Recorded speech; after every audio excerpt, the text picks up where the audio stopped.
எனக்கு பழகியமானவர்களே, இன்று நாளிலே நாங்கள் புது காலத்தில் 13ஆம் வாரத்திலே இன்று புதன்கிழமைக்கு கால் பதிக்கின்றோம். இறை வார்த்தை உங்களையும் என்னையும் அழைத்து நிற்பது. இன்று இந்த அசுத்த ஆவியினாலே பீடிக்கப்பட்ட இந்த நபர் இயேசுவை கண்டு கொள்கிறார், இறைவன் மகன் என்று. அப்படியானால் இந்த அசுத்த ஆவியால் பீடிக்கப்பட்ட இந்த நபருக்கு இயேசுனுடைய வரப்பிரசாதத்தை இறைவனுடைய மகன் என்று புரிந்து கொள்ளக்கூடிய தன்மை காணப்பட்டது காரணம் அவருடைய வாழ்க்கையிலே இறைவன் அவசியம் என்று நினைத்ததால், இறைவனுடைய அந்த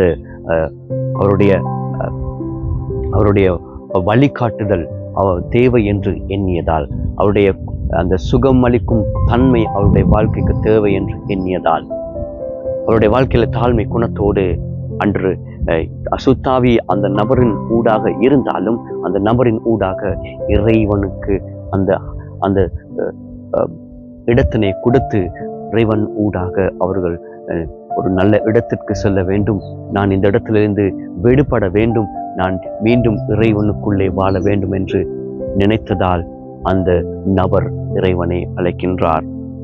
எனக்கு பிரியமானவர்களே, அது முதலாவது காரணமாக இருக்கின்றது.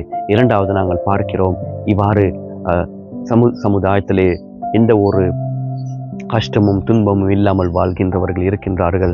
அவர்களுடைய வாழ்க்கையில் அவர்கள் நினைப்பது என்னவென்றால், எனக்கு எல்லாம் இருக்கின்றது, நான் சந்தோஷமாக இருக்கின்றேன், எனக்கு இறைவனுடைய உதவி தேவையில்லை என்று, இறைவனுடைய பரிந்துரை எனக்கு தேவையில்லை என்று அவர்கள் எண்ணிக்கொண்டு வாழ்கின்றார்கள்.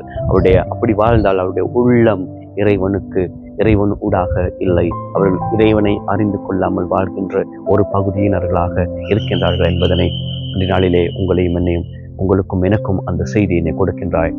எனவே நீங்கள் நானும் இவ்வாறு இருக்கின்றோமா? இல்லையா? நாங்கள் துன்பங்கள் துயரங்கள் வருகின்ற பொழுது இறைவனை எவ்வாறு நாடுகின்றோம்? எங்கள் துன்பங்கள் கஷ்டங்கள் துயரங்கள் இல்லாத போது நாங்கள் எவ்வாறு இருக்கின்றோம்? எனவே நாங்கள் முயற்சி செய்கின்ற ஒவ்வொரு சந்தர்ப்பத்திலும் இறைவன் சொல்லுகிறார், சமுதாயத்தில் நன்றாக சொத்துக்களோடு ஒரு நல்ல வாழ்க்கை வாழ்கின்றவர்களுக்கு வைத்தியர் தேவையில்லை. வைத்தியர் தேவை யாருக்கு? குணம், அதாவது நோய்வாய்ப்பட்டவர்களுக்கு, கஷ்டப்பட்டவர்களுக்கு, துன்பப்பட்டவர்களுக்கு, மனம் உடைந்து இருக்கின்றவர்களுக்கு.